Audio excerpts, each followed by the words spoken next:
भी कहीं पर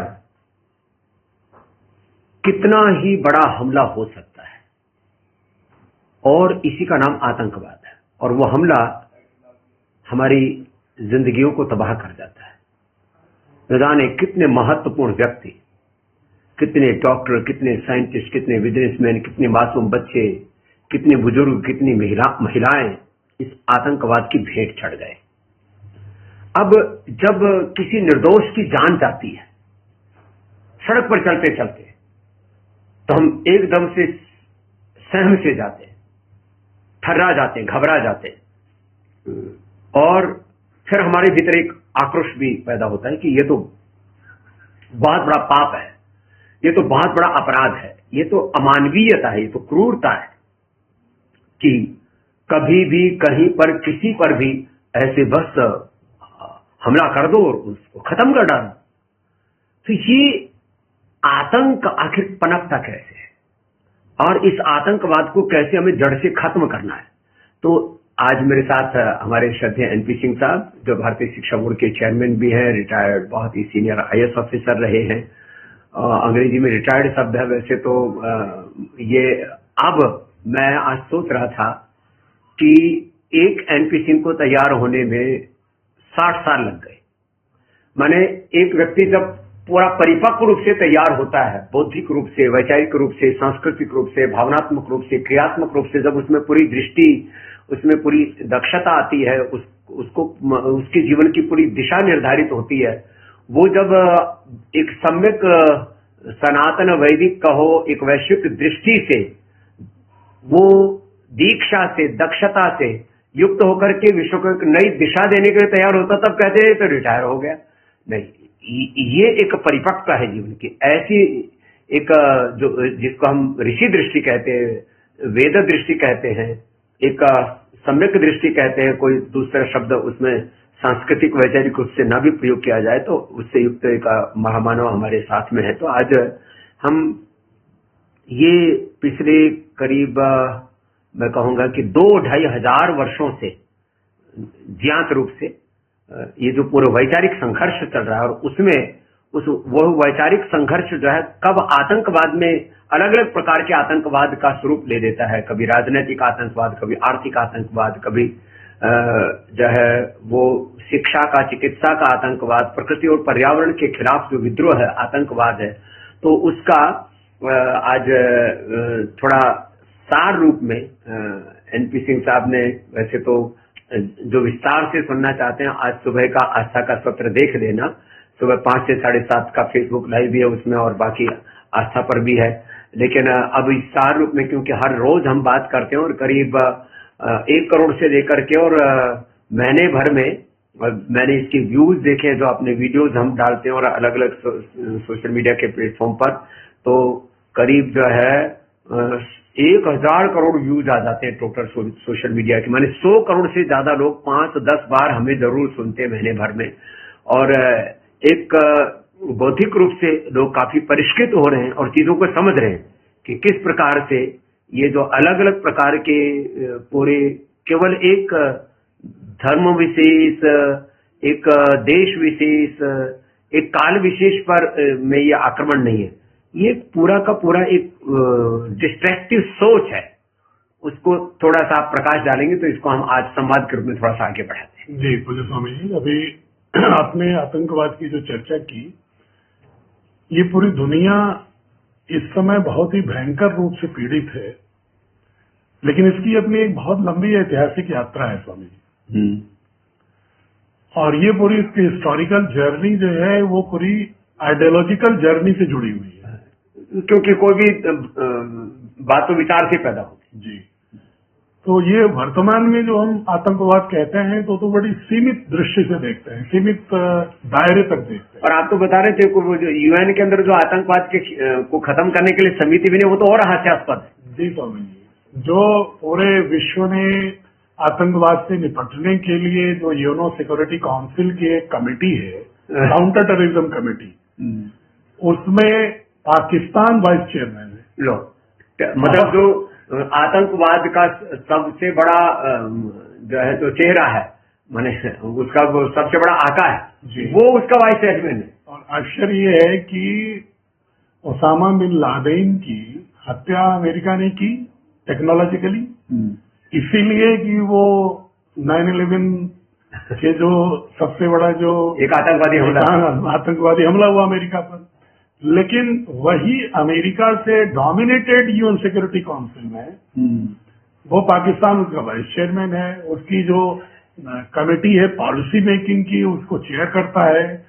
तो ये बड़ा हास्यास्पद है। और इसलिए भी एक बात मैं कहना चाहूंगा कि अब जैसे दिल्ली में आतंकवादी हमला हुआ है तो पूरे देश में आतंक के ऊपर भी विचार चल रहा है, तो इस विचार को हम सही दिशा में इसको मोड़ें, क्योंकि आतंकवाद की जब तक जड़ों पर प्रहार नहीं होगा, जहां से आतंकवाद पैदा होता है, और ये जो आतंकवाद कहां से पैदा हो रहा है, कैसे पैदा हो रहा है, इसके पूरी हिस्टोरिकल जर्नी के बारे में सिंह साहब बात कर रहे हैं। जी स्वामी जी, जैसे अगर मैं बहुत संक्षेप में कहूँ जी, तो 632 के बाद पैगंबर साहब के देहांत के बाद मुआविया जो और यजीद, इन लोगों ने कुरान की ऐसी व्याख्या की कि जो पुराना जो इस्लाम का जो शाब्दिक अर्थ था शांति, लेकिन उसको उन्होंने साम्राज्य विस्तार के लिए और मिलिट्री ऑपरेशन के रूप में बदलने के लिए उन्होंने पूरा का पूरा ऐसी व्याख्या किया कि पूरी की पूरी इस्लामिक कम्युनिटी को ही आतंकवाद को उनकी आइडियोलॉजी के केंद्र में ला दिया। लो, तो इस्लामिक आतंकवाद खड़ा कर दिया, अपने आप खड़ा किया, जबकि इस्लाम का अर्थ है शांति। मतलब एक तरह से जो मूल चेतना थी इस्लाम की उसके खिलाफ, जी, उसी के ही पुरोधाओं ने कहो, उसी के ही जो उत्तराधिकारी थे, जिनके कंधों पर जिम्मेदारी थी कि वो शांति का पैगाम दे पूरी दुनिया में पैगंबर का, जी, उन्होंने उसका दुरुपयोग किया अपने निजी स्वार्थ के लिए, साम्राज्य विस्तार के लिए। साम्राज्यवाद इसकी जड़ में। उन्होंने ईरान को अवेस्ता से, जोरास्ट्रियन से समाप्त करके इस्लामिक बना लिया। उन्होंने मेसोपोटामिया को, मिस्र को, सीरिया को पूरा का पूरा इस्लामिक बना दिया। वेंजेंटाइन को जो आज तुर्की देख रहे हैं, वो पूरा का पूरा स्वामी जी पूरे उस साम्राज्य को कॉन्स्टेंटाइन के बाद पूरा का पूरा इस्लामिक एक्सपेंशन उन्होंने करके ऑटोमन के रूप में स्थापित कर लिया। क्या नाम था इसका? मुआविया। मुआविया क्या कौन है? मुआविया एक पैगंबर मोहम्मद साहब के तत्काल बाद में, उनको लोग कहते हैं मित्र भी हैं और कुरान के एक लेखक भी हैं, उनके बारे में कहा जाता है। लेकिन संकलन क्या उपदेशों का, संदेशों का, लेकिन स्वामी जी वो मिलिट्री ऑपरेशन का सबसे बड़ा पुरोधा था। एक तरह से क्रूरता पूर्वक इस्लाम का साम्राज्य और अपना इस्लाम के माध्यम से अपना साम्राज्य, जी जी, इस्लाम को आगे रख करके। दूसरा, उन्होंने जो वर्तमान में जो पूरी दुनिया जिस विचारधारा से प्रभावित है, यूरोपियन कोलोनियलिज्म, जो यूरोपियंस कहते हैं कि जो कॉलोनी बनाई उन्होंने 15वीं शताब्दी के बाद, और लगातार पुर्तगाल, स्पेन, डच, इंग्लिश, फ्रेंच, जो तमाम उन्होंने कॉलोनीज बनाई पूरी दुनिया में डॉक्ट्रिन ऑफ डिस्कवरी के नाम पर, उसको किसने दिया? उसको ताकत दिया स्वामी जी चर्च ने, कैथोलिक चर्च ने। तो कैथोलिक टेररिज्म, तो उन्होंने कैथोलिक टेररिज्म शुरू किया, जो फिर वो आगे अंदर में आ गया तो प्रोटेस्टेंट में सम्मिलित हो गए। कैथोलिक के बाद जब टेररिज्म की जो कॉलोनियलिज्म के माध्यम से, इंपीरियलिज्म के माध्यम से, इंपीरियलिज्म का मतलब क्या है? इंपीरियलिज्म का मतलब कि एक बहुत बड़े साम्राज्य को एक विशेष अवधारणा के साथ, एक धर्म के साथ, रिलीजन के साथ खड़ा करके और बाकी राष्ट्रों को अपने अधीन रखने की एक प्रवृत्ति सत्ता की, वो एक साम्राज्यवादी, सामंतवादी पूरी एक दृष्टि है। और वहां से स्वामी जी कैपिटलिज्म, वहां से मार्केट, तो एक तरह से जो एक आर्थिक क्रूरता के स्तर तक जो असमानता दिखती है कि 1.1% लोगों के पास 90% से ज्यादा आर्थिक संसाधनों पर कब्जा हो, ये जो प्रवृत्ति आई, वो बाजारवादी आतंकवाद, वो आई है मार्केट कैपिटलिज्म बेस्ड टेररिज्म। और उसी मार्केट टेररिज्म का एक तरीका समझ इसमें भी दिखाई पड़ रहा है, टैरिफ वार, सेल्फ टेररिज्म, जो टैरिफ टेररिज्म। मैंने बोल दिया था, बड़ा विवाद हो गया था, मैंने कहा टैरिफ टेररिज्म चल रहा है। लेकिन है तो नहीं, क्योंकि मार्केट रोल प्ले कर रही है आतंकवाद में। युद्ध को मार्केट तय कर रहा है, युद्ध को बाजार तय कर रही है, मात्र कैपिटल एक्युमुलेशन तक नहीं है बाजार। बाजार युद्ध और आतंक को भी केंद्रित कर रही है, जैसे नशा है स्वामी जी। जो आप देखेंगे आतंकवादी संगठनों का नशा से बहुत ही बड़ा गठबंधन है। तो जितने भी इलीगल नारकोटिक्स के बिजनेस करने वाले लोग हैं वो सारे के सारे वेल्थ एक्यूमुलेशन के लिए एक बहुत ही बड़ा एक टेररिज्म को हवा देते हैं, आर्थिकी देते हैं। अब आपने तो कह दिया, मैं इसको थोड़ा सा और दूसरे सरल शब्दों में कहूँ, पूरी दुनिया में जो अच्छे भी लोग हैं, सत्ता में कहते हैं कि अच्छे लोग हैं, वो भी ये जो नार्कोटिज्म चल रहा है और नशा से जो बेइंतहा दौलत खड़ी होती है पूरी दुनिया में, वो कहते हैं हमारे पास ये पैसा नहीं होगा तो ये आतंकवादियों के पास चला जाएगा तो हम ही ले लेते हैं। देखो तर्क कि नशे से जो है, नशा के द्वारा बच्चों का बचपन, जवानों की जवानी और पूरी मानवता की मानवता खत्म हो रही, पीढ़ियां की पीढ़ियां, कुल वंश खत्म हो रहे हैं।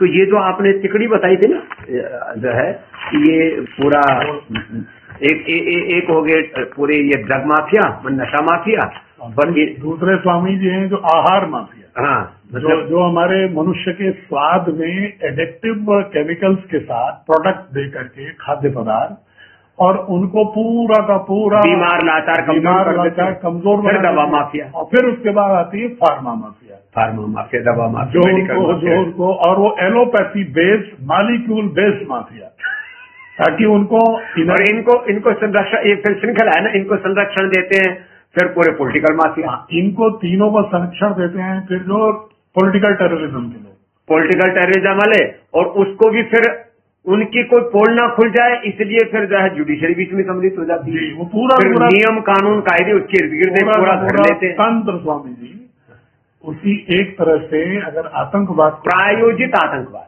सामूहिक रूप से लोगों को क्षति पहुंचाना अपने निजी न्यस्त स्वार्थों के लिए, हाँ, वेस्टेड इंटरेस्ट के लिए, प्रायोजित और संगठित आतंकवाद जी, मतलब एक तरह से, और वो भी किसके नाम पर कि हम दुनिया को अच्छा बना रहे हैं। आज आप देख लें दुनिया में चाहे नॉर्थ कोरिया, रसा, अमेरिका, इजराइल या ईरान, इनके जो भी बादशाह लोग हैं, चाइना, ये सारे के सारे जो राष्ट्राध्यक्ष हैं, इन पर ही पूरी दुनिया के 9 अरब आबादी उनके रहमो करम पर हो गई है। क्योंकि उन्होंने एक बहुत आइडियोलॉजिकल टेररिज्म और economic terrorism, technological terrorism, developmental terrorism, colonial terrorism का एक ऐसा पूरा का पूरा, और एक आपने ग्लैमर वाला भी हुआ था, ग्लैमराइज जी स्वामी, ग्लैमर टेररिज्म। हाँ, वो तो एक है जिसको मैं कहता हूँ कि मॉडर्न बेस्ड ग्लैमर टेररिज्म। आधुनिकता की परिभाषा उन्होंने इतना विकृत कर दिया है कि आधुनिक वही है जो नशा करे, जो नंगा चले,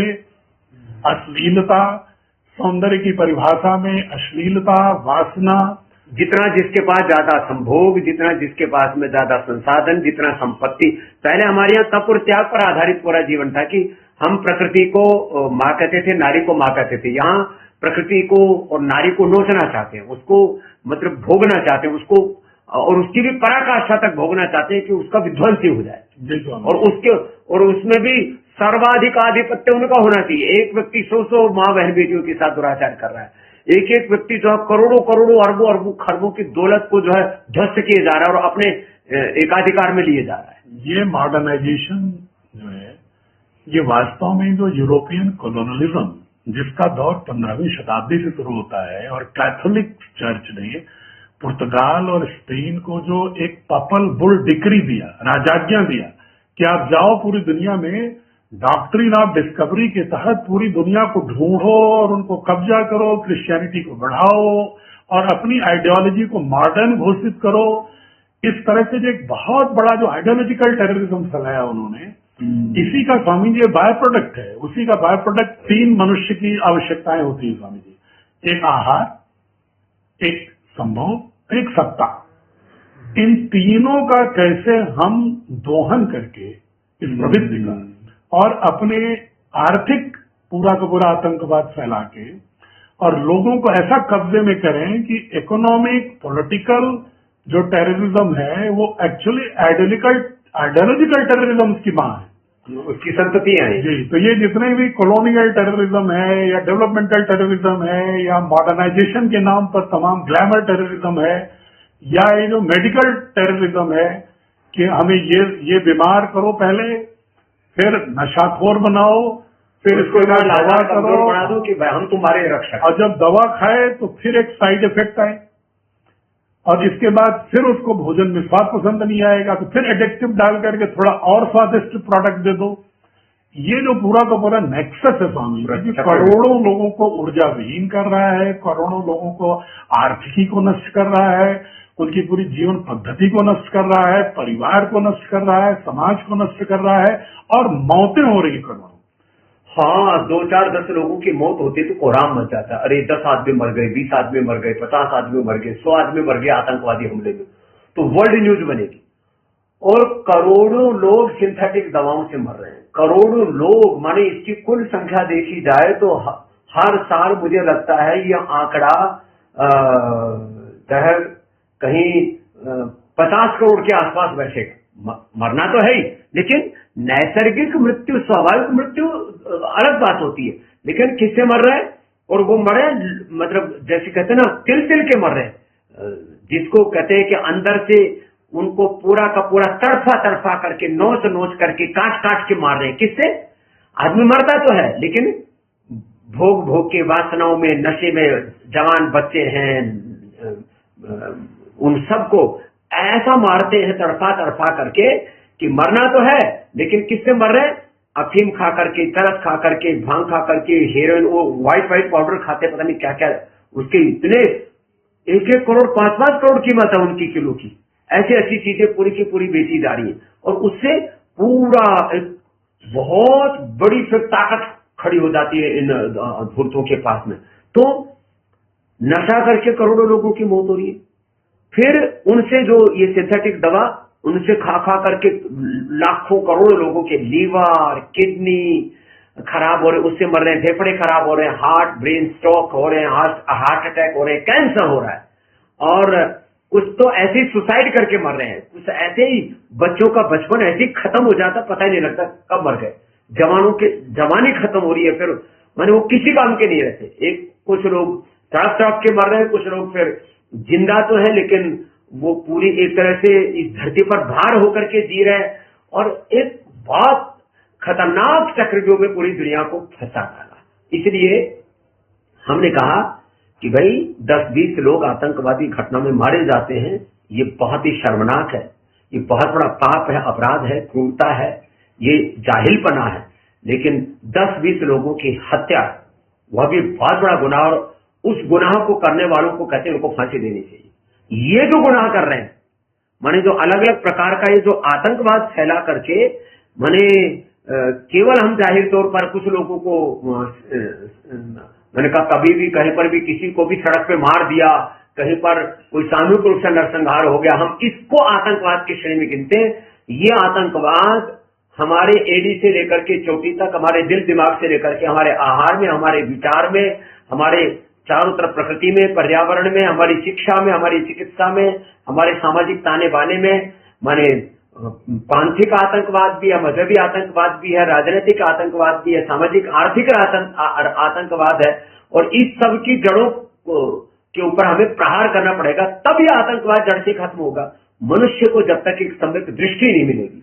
और इसलिए आज हमने एक विषय रखा कि यदि आतंकवाद खत्म करना है तो आतंकवाद जिस विचार से पैदा होता है उस विचार को खत्म करना पड़ेगा, और वो विचार का निर्माण शिक्षा के माध्यम से होता है। इसलिए आज हमने कहा कि यदि इस विचार को खत्म करना है तो हमें बच्चों के बचपन में ही ऐसे मानस में संस्कार घड़ने पड़ेंगे। तो बार बार हमारे सिंह साहब कहते रहते हैं कि 1 से लेकर के 14-16 वर्ष तक की जो उम्र होती है उसमें हमारे जो अवचेतन मन का निर्माण होता है, उसमें जो विचार आ गए। आज स्वामी रामदेव आपके सामने बैठे हुए एनपी सिंह साहब, ये मॉडर्न एजुकेशन सिस्टम से पढ़े हुए, हम गुरुकुल एजुकेशन सिस्टम से पढ़े हुए, लेकिन दोनों के जो विचार है उनमें सत्व है, उनमें जिसको हमारे सिंह साहब बोल रहे थे कि जो रीत है, सत्य है, उसमें धर्म है। हम मर सकते हैं, मिट सकते हैं, लेकिन हम कभी आतंकवादी नहीं हो सकते। किसी भी प्रकार से, किसी भी प्रकार का आतंक नहीं कर सकते, चाहे वो मजहबी तौर पर है, चाहे वो सामाजिक तौर पर, राजनीतिक तौर पर है, चाहे वो आहार के तौर पर है।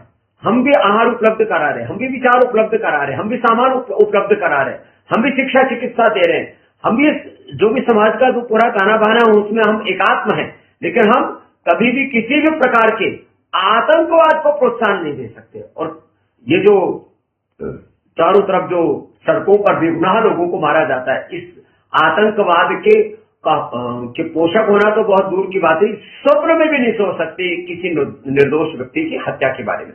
तो ये जो पूरी दृष्टि है, ये कैसे घड़ी जाए कि जिससे कि आतंक का जो विचार है उसी के ऊपर ही प्रहार किया जाए।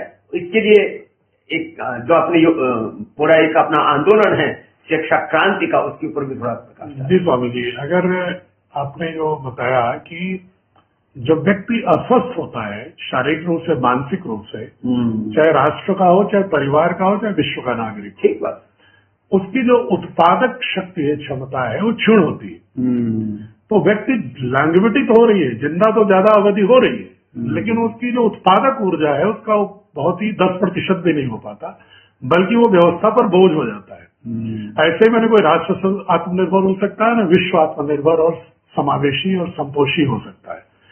तो दृष्टि खंडित है जो आज की जो यूरोपीय विचारधारा से, जो भोक्तावादी, पूंजीवादी या अधिनायकवादी और आतंकवादी जो दृष्टि है सभी डोमेन में, एक तरह से भोगवादी दृष्टि, वो भोक्तावादी परे हट करके व्यक्तिवादी भोगवादी की बजाय जब हम प्रकृति धर्मा और एक एकात्मवादी हों, जब हम अपनी परिभाषा को ही प्रकृति के साथ, ब्रह्मांड के साथ जोड़ करके देखेंगे, तो जब पूरी पर्वत, नदियां, वृक्ष ही हमारे से पराये नहीं होंगे, तो मनुष्य तो स्वामी जी स्वाभाविक रूप से हमारे स्व के वृत्त का अंश होगा।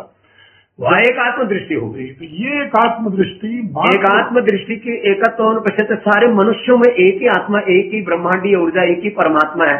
तो मनुष्य और मनुष्यतर जितने भी घटक हैं प्रकृति के, पर्वत हैं, नदियां हैं, पहाड़ हैं, जड़ी बूटियां हैं, वनस्पतियां हैं, और मनुष्यतर दूसरे जो जीव है जो आज मांसाहारी जिसको भी देख रहे हैं उसी को नोच नोच करके खा रहे हैं। अब उसमें भी जो मानवतावादी होने का ढोंग रखते हैं कि आप जो है गाय भैंस भेड़ बकरियों को काटो तो सही, तरफा तरफा करके मत काटो, इसको कह रहे हैं हम अहिंसा को हम प्रमोट कर रहे हैं, हम वायलेंस को, क्रूरता को प्रमोट नहीं कर रहे हैं। जबकि हमारी सनातन दृष्टि स्वामी जी हमेशा इस बात की बहुत ही प्रवक्ता रही है कि आप अगर औषधि और प्रकृति की वनस्पतियों से भी प्रकृति प्रदत्त जो पदार्थ है उससे अपना जीवन यापन करते हैं, तब भी उनके प्रति पूर्ण कृतज्ञता का भाव रखते हैं। उनको प्रार्थना करके उनको लिया जाए, प्रार्थना करके, और परिपक्व होने पर, उनकी जीवन अवधि पूरी होने पर उनको लिया जाए। जी स्वामी जी, और उनसे यही निवेदन करते हैं कि आप हमारे हिस्से हो रहे हो, हम हमारी ऊर्जा के अंश बन रहे हैं। ये नारी को, प्रकृति को, ये भोग की वस्तु, ये विचार कहाँ से, किसने? ये विचार स्वामी जी अब्राहम जो रिलीजन था, दो ही दुनिया में दो संस्कृतियां थी, इंडो यूरोपियन और अब्राहम। तो जो अब्राहम के एक 3 घटक हैं वर्तमान में, एक जुडोइज्म है, यहूदी, दूसरा क्रिश्चियनिटी और तीसरा इस्लाम। उनकी प्रारंभ से ही दृष्टि ये थी कि जो प्रकृति को उन्होंने हमेशा दासी समझा। 2 ही संस्कृतियां रही हैं। पहले पुरानी जो ग्रीक संस्कृति है स्वामी जी, जिसको ये लोग कभी कभी महिमा मंडन में यूरोपीय कहते हैं, अरस्तु और सुकरात, प्लेटो की बात करते हैं, लेकिन सुकरात, प्लेटो के तर्क को लिया उन्होंने, लेकिन प्रकृति के साथ संबंध में उनकी बात को नहीं मानी उन्होंने, क्योंकि जो इंडो यूरोपियन जो संस्कृति कहलाती है, वो संस्कृति जो सनातन संस्कृति भारत की है, इसी का विस्तार था। अवेस्ता में भी, ग्रीक में भी, कन्फ्यूशियस में भी उस समय ही विस्तार था। और ये भारत की सनातन दृष्टि कहती है कि हम प्रकृति के अभिन्न अंग हैं, हम प्रकृति के साथ चलते हैं, प्रकृति के शास्त्रोक्त नियम के अनुरूप जीवन पद्धति रखो, अपना आचरण उसके अनुरूप करो। अब्राहम संस्कृति कहती रही है कि मनुष्य के अलावा बाकी जो चीजें हैं तुम्हारे भोग के लिए हैं। तो वहां है जो प्रकृति दासी है, और उसको फ्रांसिस बेकन जो 17वीं शताब्दी का फिलोसफर और उसको पुख्ता कर देता है। विज्ञान के साथ जब ये दृष्टि जुड़ गई तो नए विकास की भूमिका, नए विकास का दौर जो आया, उसमें पूरा का पूरा प्रकृति को एक भोगने की वस्तु और स्त्री को भोगने की वस्तु के रूप में मान लिया। हमने प्रकृति को और नारी को माँ का, और उन्होंने उसको भोग की वस्तु, उन्होंने उसको दासी कहा। और हमने तो बड़े अर्थ में हम कहते हैं कि परात्पर ब्रह्म है, जो अनिर्वचनीय है, अनभिव्यक्त है, अदृष्ट है, अमूर्त है, वो ब्रह्म और ब्रह्म की शक्ति पूरी प्रकृति को, पूरे अस्तित्व को, जितने भी मनुष्य और मनुष्यतर जड़ चेतन, जितने भी नाम रूप स्वरूप हैं, उनको भगवान की शक्तियां, उनको भगवती और दुर्गा सहस्त्रनाम में जिनको हजारों नामों से हमने कहा, हमने सारी पूरे इस अस्तित्व को शिव शक्ति रूप माना। जी जी, ईश्वर का अभिव्यक्त स्वरूप माना है। ये सारी शक्तियों को जो जितने भी भौतिक शक्ति है, भौतिक स्वरूप है, उनको भगवान का ऐश्वर्य रूप या भगवान का व्यक्त रूप, हाँ, उसके जो विग्रहवान रूप माना। ये हमारी सनातन दृष्टि है। और दूसरी दृष्टि जो दुनिया में रही है बहुत प्रबल, जो आज के समय डोमिनेंट हो गई है, प्रभावशाली हो गई है, वो दृष्टि है कि प्रकृति भोग्य है और मनुष्य एकांतिक। वो तो मनुष्य और मनुष्य के बीच में भी संबंध नहीं मानते।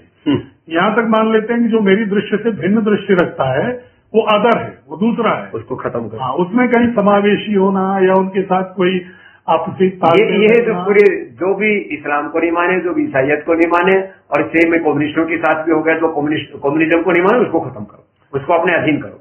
वो सारे दर्शन में बातें तो करुणा समानता की करते हैं, लेकिन न्याय की बात करेंगे, बड़े बड़े शब्द बोलते हैं, justice, freedom, equality, liberty, equality, fraternity शब्द बहुत प्रयोग करते हैं, कोएग्जिस्टेंस, डेमोक्रेटिक, लिबरल, ये सारे भयंकर शब्द प्रयोग करते हैं, लेकिन वो सारा उनका सीमित है कुछ समूह के साथ और अंत में अपने साथ। और इसीलिए उसका कल्मिनेशन जो इकोनॉमिक टेररिज्म है, पूर्ण पूरी ये, और एक जेंडर डिस्क्रिमिनेशन, ये सारी चीजें आतंकवाद का हिस्सा है, जो करोड़ों लोग उससे दुखी होते हैं, विक्षिप्त होते हैं। और एक टेररिज्म, स्वामी जी, वो भी सनातन से ही समाप्त हो सकता है, आयुर्वेद से ही हो सकता है, योग भी उसमें सबसे बड़ी भूमिका निभा सकता है। जो आदमी पावरफुल होने पर या फैमिली का भी मुखिया हो, चाहे राष्ट्र का मुखिया हो, अगर वो पैथोलॉजिकल टेररिज्म का शिकार हो गया, अगर उसकी पैथोलॉजिकल जो मेंटल साइकोलॉजिकल डिसऑर्डर जो आज आ जाते हैं, उसका एक निर्णय पूरे समाज के बहुत ही बड़े तबके को बिल्कुल पंगु बना देता है।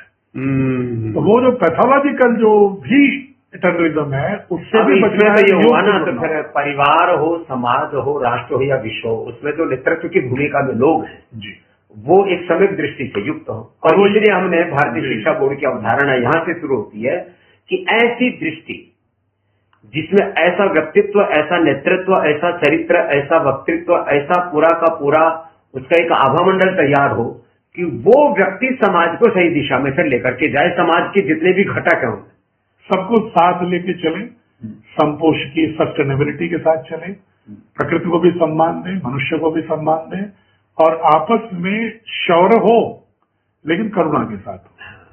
मैंने युद्ध भी हो तो वो धर्म युद्ध हो, देवासुर संग्राम में अपने जो भी इस मानवता के लिए जो शत्रु के रूप में काम कर रहे हैं उनको खत्म ही करना पड़ेगा। रावण ने रावण को खत्म किया, कृष्ण को, या तमाम और देवासुर संग्राम के जितने भी हमारे प्रसंग है, शत्रु पक्ष के शत्रुबोध और शत्रु की समाप्ति वो तो एक अलग विषय है, लेकिन व्यक्ति के भीतर देवत्व होगा। राम कभी भी किसी भी सज्जन व्यक्ति का अहित नहीं कर सकते, कृष्ण कभी भी, शिव कभी भी, हनुमान कभी भी, हमारे जितने भी ऋषि प्रज्ञाएं हैं, उन्होंने कभी भी किसी मनुष्य और मनुष्यतर जड़ चेतन जीवी जगत का अहित नहीं किया। इसलिए भारतीय शिक्षा बोर्ड का जो उद्देश्य है स्वामी जी, वो है, जैसा कि आपके नेतृत्व में चल रहा है, कि बच्चों के मानस में रामत्व की प्रतिष्ठा हो, हाँ, रामत्व की, कृष्णत्व की प्रतिष्ठा हो, शिवत्व की प्रतिष्ठा हो, शक्तित्व की प्रतिष्ठा हो, एकत्व की नाभि हो, हाँ, नाभि में एकत्व हो, एकत्व, सहस्तित्व, सामंजस्य, प्रीति और जो एकात्म मानववाद के बारे में बहुत बातें, एक आइडियोलॉजी है। मैंने कहीं से पूछा, मैंने कहा आप एकात्म मानववाद का मतलब क्या बताओ, वैसे किताब लिखी थी इसके ऊपर, उसमें पढ़ना पड़ता तो कुछ लोग, मैं तो ये कई बार देखता हूँ, मैंने कहा विस्तार से आपको सुनना है तो आप थोड़ा सुबह का 5 से 8:30 बजे वाला, आज हमने 3 घंटे का रखा सत्र, वो फेसबुक पर आप सुन लेना। आज ही की डेट का, आज हो गया कौन सी तारीख, 11 तारीख, 11 नवंबर का सुबह 5 से 8 का सत्र पूरा सुन लेना। क्या साहब, क्या लूट मची है भारत में से ही। मात्र 10 व्यक्तियों, कंपनियों ने $100 ट्रिलियन लूटे। यह आर्थिक आतंकवाद नहीं हो गया, $100 ट्रिलियन से ज्यादा की लूट की केवल 10 व्यक्तियों और कंपनियों ने। यह आर्थिक आतंकवाद। और वो भी कहते हैं कि हम आपको सभ्य बना रहे हैं। हाँ, हम सभ्य बना रहे हैं और तो तुम तो असभ्य थे, तुम तो पाषाण युग में जी रहे थे, हम तुमको एनलाइटमेंट दे रहे हैं, तुमको हम वो शिक्षा दे रहे हैं, वो चिकित्सा दे रहे हैं, और उस शिक्षा के नाम पर, चिकित्सा के नाम पर, उस और व्यवस्था के नाम पर पूरी अव्यवस्था, पूरी अराजकता फैला दी। तो ये आर्थिक आतंकवाद, ये चिकित्सा का आतंकवाद, ये शिक्षा का आतंकवाद, ये वैचारिक आतंकवाद और उन्माद, फिर रोग नशा का जो उन्माद आतंकवाद है, इसके लिए हम कहते हैं कि हम यहाँ ये जो पांचजन्य है पतंजलि का, कि ये जो शिक्षा की, चिकित्सा की गुलामी कहो, आतंकवाद कहो, लूट कहो, पूरा षड्यंत्र कहो, पूरा कुचक्र कहो, इन सब को खत्म करने के लिए, इसको इसके पर जड़ पर से प्रहार करने के लिए ये पतंजलि गुरुकुलम, आचार्य कुलम, पतंजलि विश्वविद्यालय और भारतीय शिक्षा बोर्ड, उसकी 4 मूल घटक है।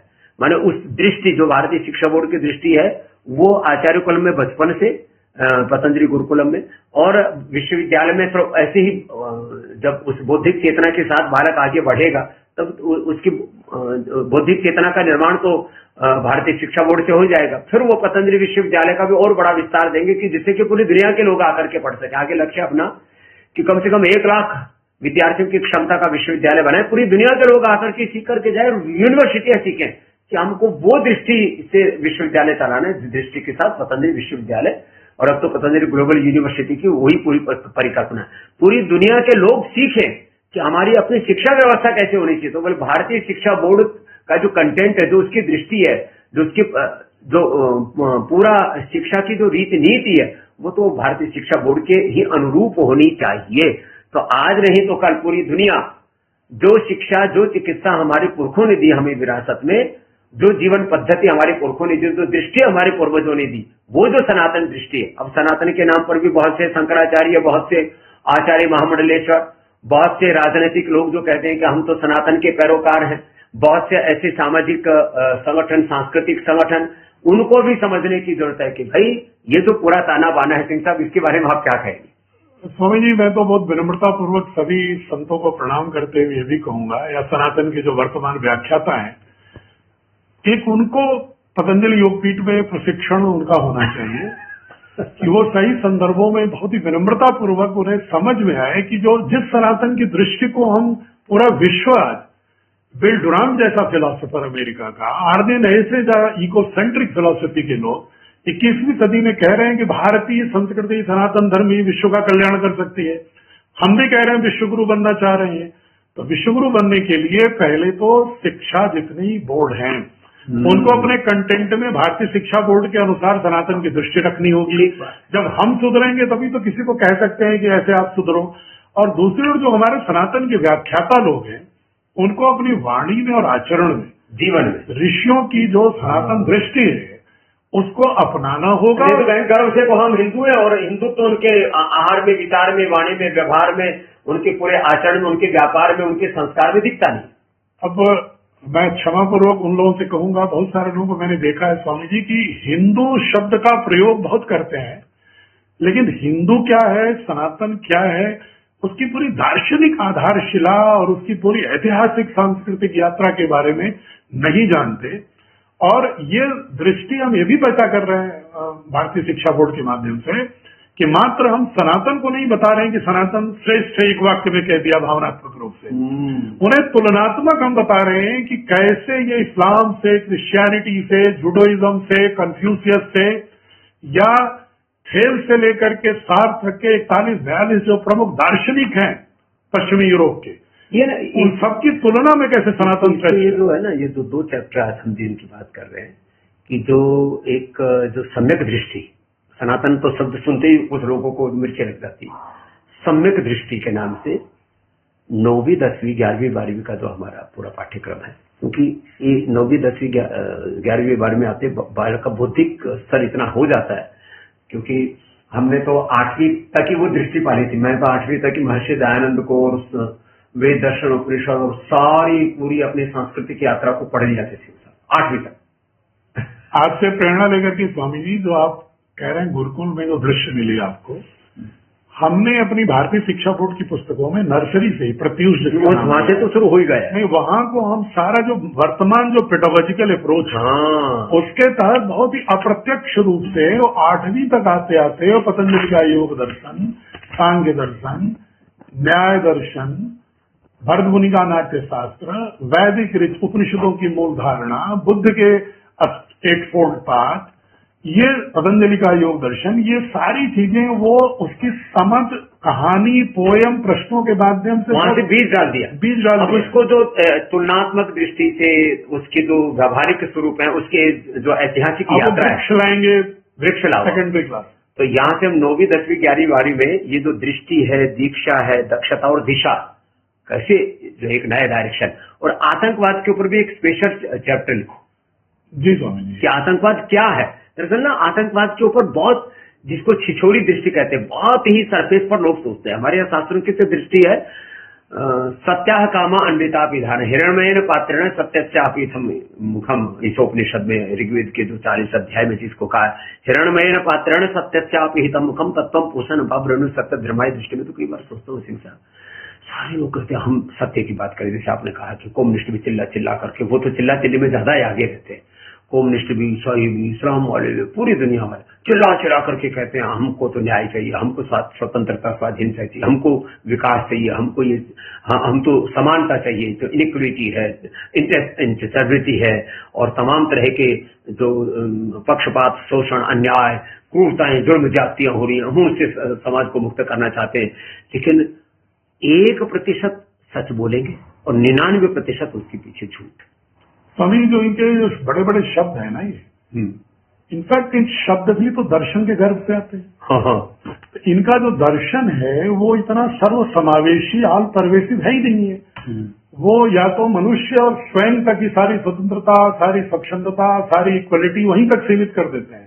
इसलिए उनकी दृष्टि ही खंडित है। इसलिए जो उसके आधार पर ये बड़े बड़े सत्य न्याय की बात करते हैं वो एक उदात्त स्वरूप में आ ही नहीं पाता। वो समग्र दृष्टि, एक जो खंड खंड में मैं बार बार कहता हूँ चीजों को नहीं समझा सकता, तो ये जो अखंड दृष्टि है, एक समग्र दृष्टि है, तो उसके साथ में तो ये पूरा आज हमने एक सार रूप में थोड़ा आपके सामने थोड़ा विषय को रखा है कि ये जो एक सनातन की दृष्टि है कि आतंक वो जो है वो हमारे, आप अपने खुद के ऊपर भी जो आप अब तेल के नाम पर मिनरल ऑयल सिर में लगा रहे, या अपने बालों के खिलाफ ही आतंकवाद है, अपने आंखों के खिलाफ, अपने चेहरे के खिलाफ, जो गोरा करने के। अच्छा वैसे बताओ, पूरी दुनिया में बोले किसी भी प्रकार का नस्ल भेद नहीं होते, रंग भेद नहीं होना चाहिए, फलाना भेद नहीं होना चाहिए, और लेकिन क्रीम बननी है गोरेपन की। ये स्वामी जी फिर वही यूरोपियन जो उपनिवेशवाद है ना, कॉलोनियलिज्म यूरोप का, उसने पूरी दुनिया में ऐसा दृष्टि पैदा कर दिया कि जिसका रंग गोरा वो खूबसूरत और वो मॉडर्न, और वो अच्छी नस्ल है। वो अच्छी नस्ल, रेसिज्म। हाँ, अब इसमें 5000 करोड़ से ज्यादा तो यूनिलीवर यही बेच रही है भारत में, जबकि विज्ञान ये कहता है फेयर एंड लवली के नाम पर, और अब उसका नाम कुछ बदला, ग्लो एंड लवली कुछ कर दिया, क्योंकि कोर्ट ने डंडा दिया कि भैया शब्द कर दिया। मतलब क्या तमाशा कर रखा है। तो ये माने ये पूरा जैसे कदर बंटाधार हो रखा है। तो ये आज तो हम अभी संक्षेप में इतनी बात किए हैं कि भाई ये दृष्टि चाहिए, तो अपने बच्चों को पतंजलि गुरुकुलम में, आचार्य कुलम में, पतंजलि विश्वविद्यालय में और भारतीय शिक्षा बोर्ड से संबद्ध विद्यालय में पढ़ाई। चारों तरफ मैं तो कहता हूँ ये पूरी गड़ी सड़ी व्यवस्था के खिलाफ एक विद्रोह पैदा होना चाहिए पूरे देश भर में। आप कहेंगे इतने दिल की चर्चा का सार क्या है? पूरे देश में ये जो मैकाले की शिक्षा पद्धति है, ये जो यूरोपीय शिक्षा पद्धति है, ये जो गुलामी की शिक्षा पद्धति है, ये जो साम्राज्यवादी, पूंजीवादी, भोगवादी जो शिक्षा पद्धति है, और ऐसी ये जो पूरी सिंथेटिक दवाओं की, एलोपैथी की जो चिकित्सा पद्धति है, उसमें जो बहुत थोड़ा सा श्रेष्ठ तत्व हमने ले लिया। Patanjali emergency and acute management hospital हमने भी खोला है। हम भी पूरे सारे के सारे जो भी वैज्ञानिक संयंत्र हो सकते हैं, जांचें हो सकती हैं, या एक्यूट मैनेजमेंट होता है, इमरजेंसी ट्रीटमेंट को, लाइफ सेविंग ड्रग्स हो, या बहुत नेसेसरी सर्जरी, सबको हम स्थान देते हैं, लेकिन उसका स्थान 1% है। तो ये जो आम लोक भाषा में ये विदेशी शिक्षा, ये विदेशी चिकित्सा, विदेशी जीवन पद्धति, ये पाश्चात्य या यूरोपीय, मैं इसको कम कहूंगा, कोई स्थान देश विशेष से न जोड़ करके, ये मूर्खतापूर्ण एक शब्द बोलना चाहिए, ये जो मूर्खतापूर्ण शिक्षा है, मूर्खतापूर्ण चिकित्सा है, मूर्खतापूर्ण, जो अविवेकपूर्ण जो जीवन पद्धति है, हमारे यहाँ पर विवेक की बात की, सम्यक दृष्टि, वो भगवान बुद्ध महावीर के भी कहते हैं सम्यक संकल्प, सम्यक विचार, सम्यक कर्म, सम्यक वाणी, सम्यक आजीविका, सम्यक प्रयास, सम्यक स्मृति, सम्यक समाधि, ये सम्यक दृष्टि है। तो ये सम्यक दृष्टि तो ये होनी चाहिए। तो ये सारी खत्म करनी है। तो इसके लिए आपको भारतीय शिक्षा बोर्ड से आप जुड़िए और अपने विद्यालयों को जोड़िए। और मैं तो कहूंगा जो नहीं जोड़ता वो एक तरह से इस दुनिया में आतंकवाद को बढ़ावा दे रहा है। आप यदि एक फॉर्मल स्कूल चला रहे हैं और भारतीय शिक्षा बोर्ड से नहीं जुड़े हैं तो एक तरह से शिक्षा के आतंकवाद के अड्डे आप तैयार करें। कुछ लोग कहते हैं मदरसों में आतंकवादी तैयार हो। मैं तो कहता हूं जो भारतीय शिक्षा बोर्ड से नहीं जुड़ा है वहां जो भी बच्चा पढ़ेगा वो वैचारिक आतंकवाद का शिकार होगा। आप कहेंगे अच्छा इसका मतलब सारे स्कूल कॉलेज यूनिवर्सिटी आतंकवादी तैयार कर रहे हैं। मैं कुछ नहीं कह रहा हूं। एक वैचारिक आतंकवाद, एक आपकी दृष्टि में यदि वो दक्षता नहीं है, वो दिव्यता नहीं है जो होनी चाहिए, तो इसका मतलब आप स्कूल नहीं चला रहे, आप एक आतंकवाद का अड्डा चला रहे। वो आप खाली मदरसों पर आरोप मत लगाइए, उनके ऊपर आरोप इसलिए लगा देते हैं। आरोप लगाना बड़ा सहज है कि कुछ जगहों पर कुछ लोग बहुत कम से कम उन बच्चों को एक मनोवैज्ञानिक और जो एक समग्र समझ होनी चाहिए, उसे वंचित रख रहे हैं। तो किसी को उसके अपने मूल अधिकारों से, मूल चेतना के विकास से वंचित रखना, ये भी तो बहुत बड़ा आतंक है। वो अपने उसके लिए भी नुकसान है, परिवार के लिए भी नुकसान है, पूरे समाज के लिए, भारत ही नहीं बल्कि पूरे विश्व के लिए, मानवता की, प्रकृति के लिए भी। हाँ, अगर तो प्रकृति का दुश्मन मानव हो गया तो दोनों का अस्तित्व समाप्त हो जाए। तो इसलिए यदि आप भारतीय शिक्षा बोर्ड से नहीं जुड़े तो थोड़ा कठोर बोल रहा हूँ जानबूझ करके, तो आप एक तरह से आतंकवाद का अड्डा चला रहे हैं, आप स्कूल नहीं चला रहे। यदि आप भारतीय चिकित्सा पद्धति से नहीं जुड़े तो आप क्लिनिक नहीं चला रहे, हॉस्पिटल नहीं चला रहे। एक तरह से जहां पर निर्दोष लोगों को आप मार रहे हैं, आप मूल तक जाएंगे तो ये मूल में ये मिलेगा आपको कि कितने निर्दोष लोगों की आप हत्या कर रहे हैं। ऊर्जा का क्षरण करना भी मृत्यु की ओर प्रवेश करना है। उनको तो देखो गैर जरूरी दवा, गैर जरूरी ऑपरेशन, गैर जरूरी उनको पूरा का एडमिशन करके उनको सब कुछ लूट लेते हैं। उनका प्रिस्क्रिप्शन बाय डेथ, ये तो पूरी अमेरिका में हर तीसरे चौथे व्यक्ति की मौत इन सिंथेटिक दवाई और मॉडर्न सिस्टम के कारण से हो रही है। तो अब उससे ज्यादा और क्या चाहिए आपको? मैंने आप निर्दोष लोगों की एक तरह से उपचार के नाम पर अत्याचार की क्रूरतापूर्वक उनको क्या बोल रहे थे आप, वैज्ञानिक आतंकवाद, जी साइंटिफिक टेररिज्म है कि विज्ञान की ऐसी परिभाषा घोषित कर दो कि आप कुछ भी कह दो तो विज्ञान है और दूसरा कोई करे तो अवैज्ञानिक। तो यदि आप जो है भारतीय शिक्षा बोर्ड, मैं तो कहता हूँ ये कोई ये हमारा कोई व्यावसायिक प्रतिष्ठान तो है नहीं। आप भारतीय शिक्षा बोर्ड की दृष्टि से नहीं जुड़े, मैं दूसरे शब्दों में कहूं तो आप स्कूल नहीं चला रहे, एक आतंकवादी अड्डा चला रहे। यदि आप अपने ऋषियों की विरासत से जो योग, आयुर्वेद, नेचुरोपैथी की जो एक भारतीय चिकित्सा पद्धति से आप नहीं जुड़े हैं, भारतीय शिक्षा बोर्ड, भारतीय शिक्षा पद्धति, भारतीय चिकित्सा पद्धति से नहीं जुड़े तो आप हॉस्पिटल नहीं, एक आतंकवाद का अड्डा चला रहे हैं। उनको मैं स्वामी जी थोड़ा समझाऊंगा, उनके दिमाग में ये ना आ जाए कि कौन से आतंकवादी। फिर मैं रीइंफासिस कर रहा हूँ, अगर आप बच्चे को सही दृश्य नहीं देते हो ना तो परिवार के अंदर भी वो आतंकवादी है। हाँ, वो अपनी पत्नी को तलाक दे रहा है, माता पिता का सम्मान नहीं कर रहा है, घर से निकाल रहा है। तो ये तो फैमिली के अंदर ही एक उसका मानस जो है पैथोलॉजिकल आतंकवाद है नहीं। हाँ, तो आतंकवाद है। और इसके आगे यदि आप फैक्ट्री चला रहे हो और उससे अर्जित अर्थ को आप केवल स्वार्थ में नियोजित कर रहे हो तो आर्थिक आतंकवाद आप भी कर रहे हो। क्या आप स्वदेशी सामान बना रहे हो? बिल्कुल ठीक है। मतलब मैं इसमें कोई खाली जो है हमदर्द या हिमालय या जिसको हमने एक बार पीछे बोल दिया था क्या सरबत जिहाद और फलाना जिहाद में एक कुछ शब्दों को अब हम इसकी पूरी व्याख्या करने जाएं तो वो तो मिलता नहीं समय।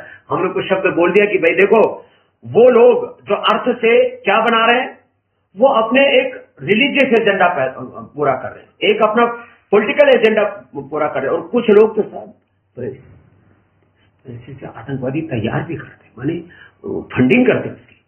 मतलब हम आपको आज ये रहते तो हम अंतिम सांस तक किसी को भी नहीं बोलेंगे, यहाँ इस पर तो बोलने के बाद नहीं। कुछ लोगों ने हमसे भी कहा स्वामी जी उनके खिलाफ उनका जवाब, उससे जो है आप भी कुछ फंडिंग करो, जैसे कि हम उनके जवाब में कुछ लोगों को तैयार करें। मैं ये काम नहीं करूंगा। ऐसा ये मतलब आतंकवादियों को भी खत्म करने के लिए एक नया आतंक, ये पॉलिटिकल रूप में भी, कल्चरल रूप में। सर क्या मतलब कहते हैं बौद्धिक दिवालियापन, कुएं में कैसे भांग पड़ गई, पूरा बंटाधार कर दिया सारी चीजों का। तो यदि, अब थोड़ा कठोर शब्दों के साथ मैं बात को समाप्त कर रहा हूं, क्योंकि जब तक चोट नहीं पड़ती ना तब तक लोग ना, उनको कहते हैं सिर पर बम नहीं पड़ता तब तक उनको लगता है नहीं कि आतंकवाद आ गया। जब खुद उससे शिकार हो जाते हैं तब कहते हैं अरे टाटा मेमोरियल कैसे बना, कैंसर वाला जो है, इनके टाटा जो बड़े टाटा जी थे उनके परिवार में कैंसर, उनके घर में कैंसर हुआ तो उनको लगा अरे भाई इससे तो बाकी का भी कल्याण होना चाहिए। अपने घर में जब तक कैंसर नहीं होता है, अपने घर में कोई एक्सीडेंटल डेथ नहीं थी। मैंने कई लोगों को देखा, मैं तुम क्या चला रहे हो, बोले हम मस्कुलर डिस्ट्रोफी वालों का वो स्कूल चला रहे, हॉस्पिटल चला रहे उनके, क्यों हमारे घर में असमर्थ थे, हमारे घर में को मस्कुलर डिस्ट्रोफी होगा, हमने देखा इसमें बहुत पीड़ा है, इसके लोगों की मदद करनी चाहिए। तो मैं आपसे कहना चाहता हूँ, हम कोई भाई देखो, हम तो फकीर आदमी है, और मैंने तो जो है कल के लिए हेडिंग लिख रखा अपना, ये लिख रखा है मैंने, मैं विद्रोही सन्यासी क्यों बना। ये लिखा है, मैं विद्रोही सन्यासी क्यों बना।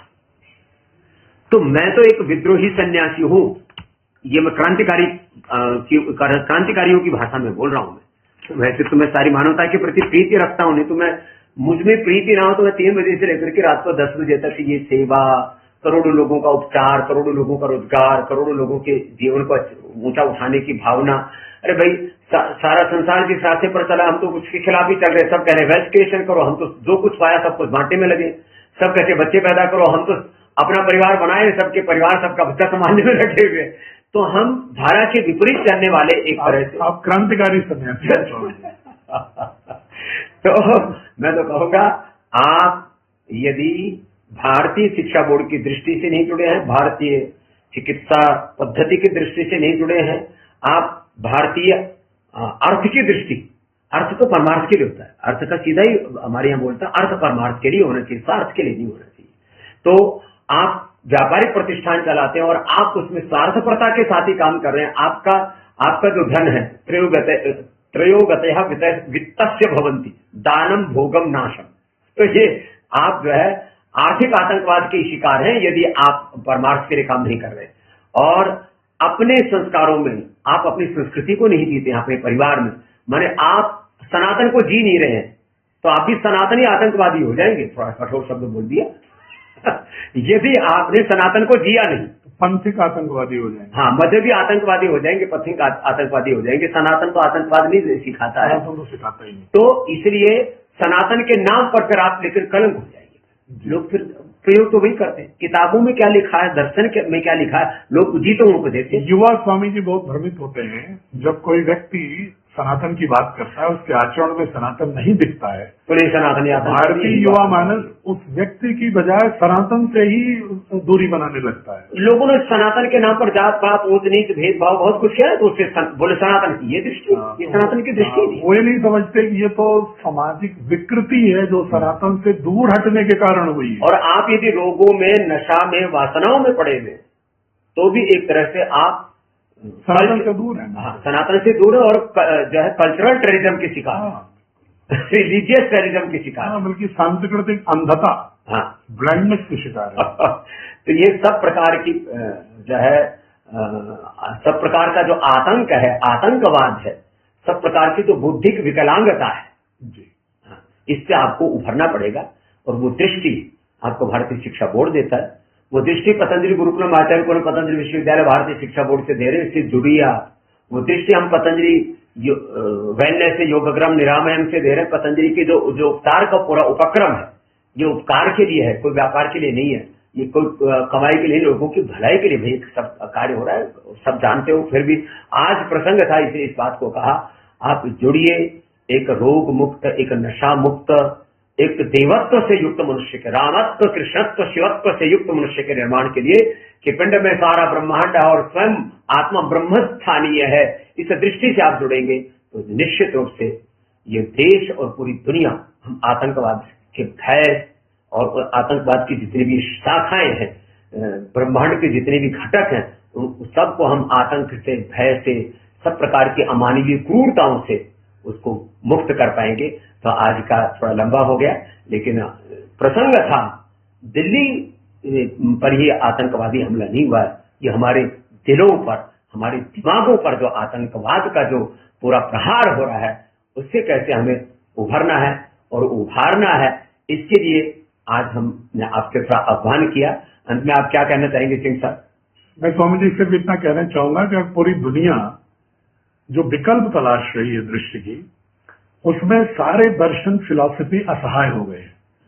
एकमात्र अगर कहीं आशा की किरण दिख रही है, सवेरा दिखेगा, तो सनातन की ओर ही देख रहे हो। तो हम भारत के लोगों को, अपने बच्चों को सनातन की दृष्टि से जोड़ना है, उनके अनुसार गढ़ना है, और साथ ही जो बड़े लोग हो गए हैं उनको भी सनातन के अनुरूप अपने आचरण को भी परिभाषित और ढालना पड़ेगा। और जो लोग सनातन से दूर हैं, उनसे मेरा आग्रह है कि हम विश्वगुरु तभी बन पाएंगे जब हम स्वयं 150 करोड़ भारतीय सनातन दृष्टि के सही मूल्य और आचरण और भाव से जुड़े, और हमको देख करके दुनिया सनातनी होना चाहिए, अपने आप होना चाहिए। बहुत बहुत धन्यवाद, बहुत बहुत प्रणाम। यह है, इसको कहते हैं भारत माता की जय, सत्य सनातन वैदिक धर्म की जय।